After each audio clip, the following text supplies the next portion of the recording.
There's so much we could talk about. We could talk about your life as a YouTuber, exploring other platforms. I guess we could talk about you on TikTok then. Yeah, TikTok's fascinating. I joined TikTok after I had been making YouTube videos. It was after like the SQ4D house, so like pretty early into the journey. I was at home, and my little brother, who is 12 years younger than me, he was in like middle school. He was on TikTok like 2 hours a day, just like scrolling mindlessly. And I was like, oh, I've seen this before. Like apps take over. First, kids use them, and then people a little bit older use them, and then all of a sudden, everybody's using it. So I should probably get on this app. And I posted some videos that were just clips from my YouTube videos at first. And one of them got like 5,000 views in like an hour. And then I was at dinner with my family, and after dinner I checked my phone, and it's like 50,000 views. It was like, this is when I had like 1,000 views on the YouTube video. So I was like, wow, this is crazy. But on TikTok, you get paid 3 cents or 2 cents per 1,000 views. Whereas YouTube is like much, much higher, like $2 to $10 to $20 per 1,000 views.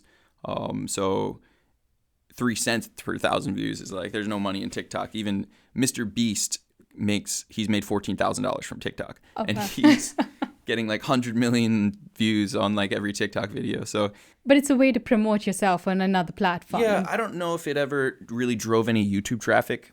There have been like 1 or 2 days where I made a video saying, hey, check out my YouTube video. And that video got like 100,000 views. And I noticed maybe a 20% uptick in YouTube views. But like, as I'm sure you know, like sometimes you don't always know what attributes what.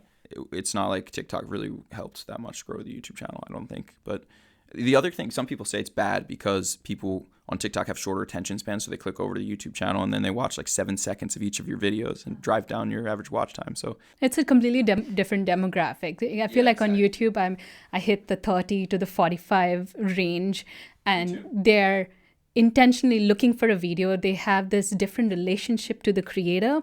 There's more loyalty, I guess that's the word I'm thinking of. There's more loyalty to the creator. They stay for longer rather than on TikTok, where it's a little more superficial interaction, I think. I really try hard to not have my channel be about me because I don't want to have to like maintain that.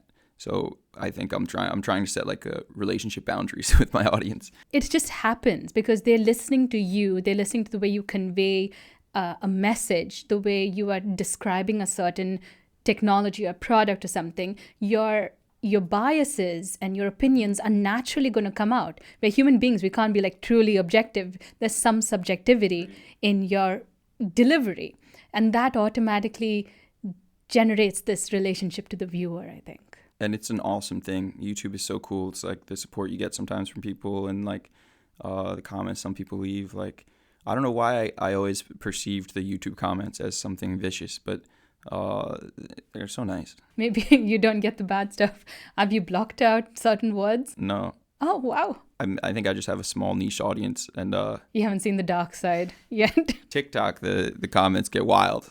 Sometimes like, there was a mud printer video where it looks like a certain human, whatever. Pot. Yeah. Okay. And everybody was like, let's kiss at the Pooh Hut. Let's meet at the Pooh Hut. Let's like, right after you eat Taco Bell. Like, the comments were hilarious. But yeah, YouTube is much more tame.